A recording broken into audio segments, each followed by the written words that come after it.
welcome you tonight to Self-Worth Transformation. Where did my worth go? This is a question I want you to think of. Does one mistake mean I'm a mistake? I know that logically, you know that isn't true, but sometimes we feel like it is. Sometimes we might break something, but we feel I'm broken or I am a mistake. And it's good to separate our mistakes from who we are. If you make a wrong turn in the road and you find yourself going down a wrong route, you don't just park the car and stop. You turn around and go back. And that's what we can do in life. The problem is we have learned really through our culture, through our society, that our value is based on certain conditions. If you think about it, when you meet somebody, one of the first things that you say is, "Hey, my name's John Slate. What's your name?" And they give their name. And then what's the second thing, Scott, that we usually say after we put our name in there? Nice to meet you. Nice to meet you. What do you do? Yep. And a lot of times from that statement, we tend to put value on somebody and we kind of start measuring each other up. And that's called conditional worth. And sometimes we feel better when we're doing better, when we're successful, when we're making a good income, when I'm feeling healthy. We say when I'm feeling better that I am better. And I question myself, though, when I'm not well. I feel better when others validate me. I don't feel better when people disapprove of what I say. Small mistakes end up in big judgments. And I listen to all of my self-criticism so much, I start to believe it. And we judge one another on a very few rows versus the many different rows in our life. And finances and jobs are usually the most common ways we size each other up.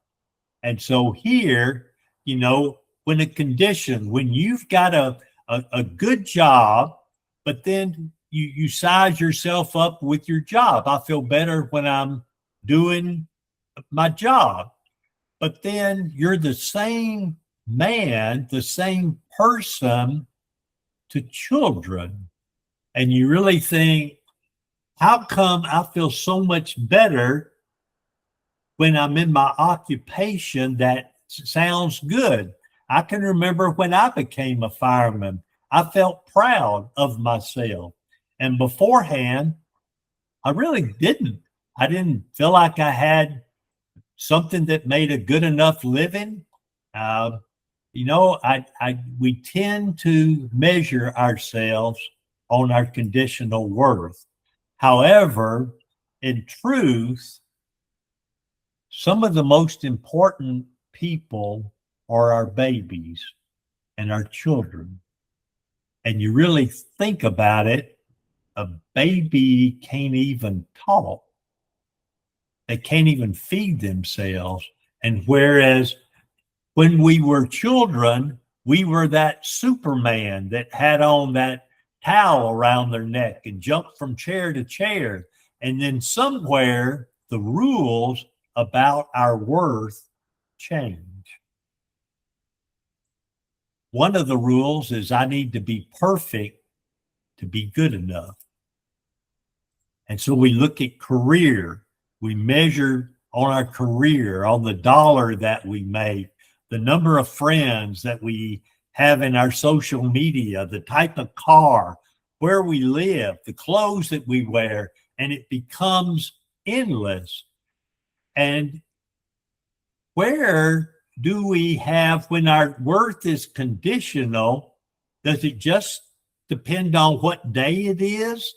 Or who determines my worth? Is it society? Is it because we pay certain professions more that they're more valuable? Try to tell that to someone about their family member. We determine our worth. Our family, our friends, our employers, our partner. Who determines your worth? Really, if you want to get down to it, there's a lot of things where we find value, in your talents, and the people that I know, and the things that I have, my resources, my skill set, my interest, my curiosity, my experience. All these things blend together to make a unique person in you. And it's that unique person, when we're hitting on all of these cylinders here, our talents, our skills, our interests, our experiences and limitation, when we hit on all those, we realize that's where we are our best. So we look at your patterns and don't compare them to somebody else. We look at your pattern combination of talents, resources, skills, interests, and experiences, limitations, and new changes I would like to make. And who would I find value in becoming? Because our patterns don't have to be stuck for the rest of our life. They don't.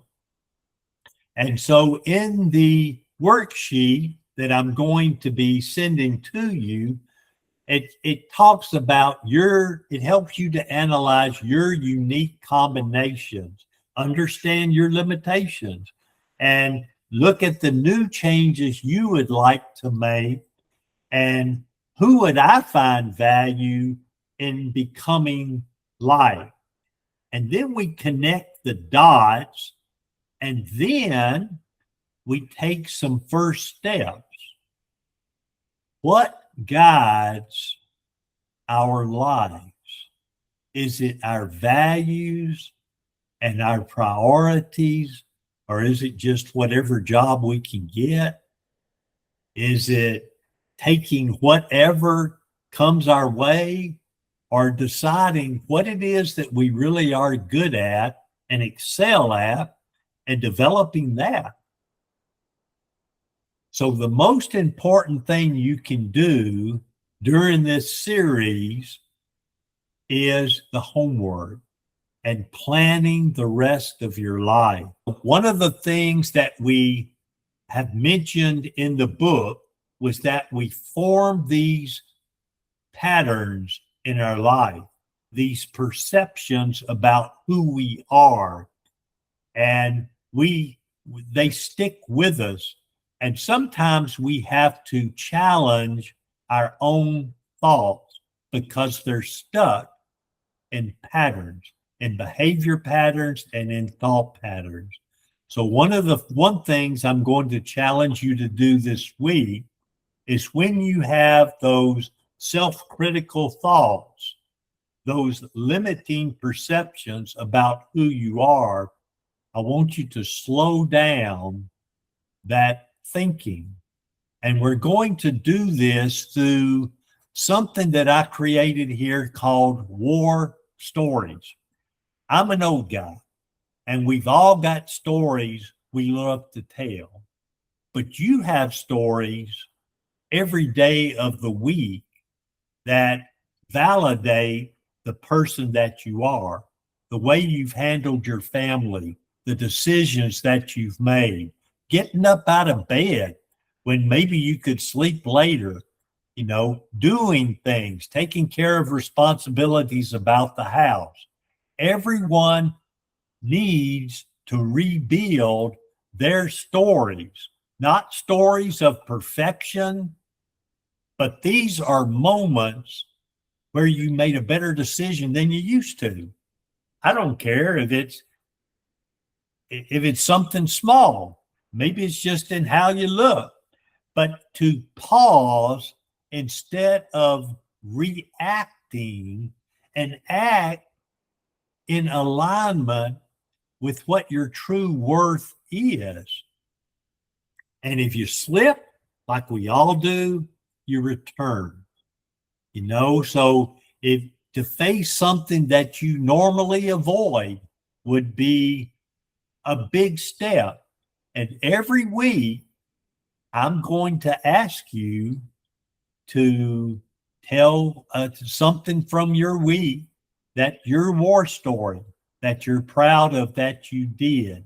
You can look in your book and find more information about war stories, but I want you to record in your book or on another piece of paper for 30 days. Anything you do during the day, I want you to record it each day so that you remember and so that you can look back over your week and start to feel some accomplishment in your life. The second thing that I want to challenge you to do is to expand your worth. We're more than our jobs. We're parents. We're people that figure out how to make ends meet. We're responsible people to our partners, if you have a partner. But the different areas of your life that you'll receive when I send you this worksheet, look at those different areas of your life and realize to somebody, they're very proud of you. To somebody, you're a valuable person. And sometimes we dismiss that as, oh, but you're related to me. Oh, you're my wife. You got to love me. No. When, figure out these new areas of your worth that you can take pride in. Also, look at different strengths. Part of this that I'm going to be sending you is recognizing the strengths that you have and try to show up in that strength. Try to show up more frequently in that strength. Identity statements will be something that's in the worksheet too. I think that each person has the right to identify the person that they want to be.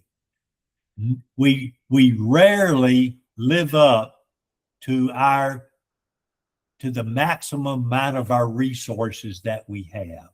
Rarely. And so identity statements will be something we'll be developing.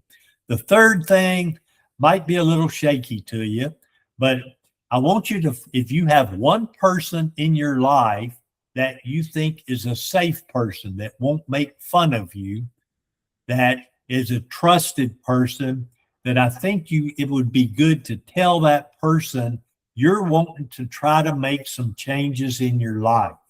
These are the changes. I'm going to, I want to report to you on, I don't know, every 2 or 3 days. I want you to let you know how I'm doing. And I think you're a person I could trust. If you have that person in your life, wonderful. If you don't, there's people in this group who you can go to, or there's me individually that you can talk to. I really do have time for you, just like you've taken time for this session.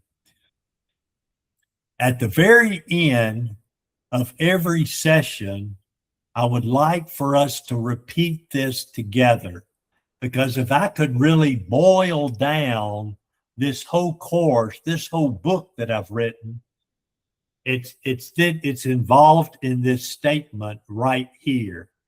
And I'm just going to go through it real briefly. Then I want you to repeat it after me and we'll go through it together. But when our worth becomes tied to only our feelings and condition, our self-worth is uncertain, because feelings and conditions are always changing. What we're on the beginning to do here is not an instant change, but a steady one, step by step. 2 steps forward, perhaps 1 step backward. And I want you to be learning that actions can shape your sense of worth. And I build value through consistent practice as I live by the vision of who I want to be, that it's never too late to rewrite your story. It's never too late. Thank you for listening.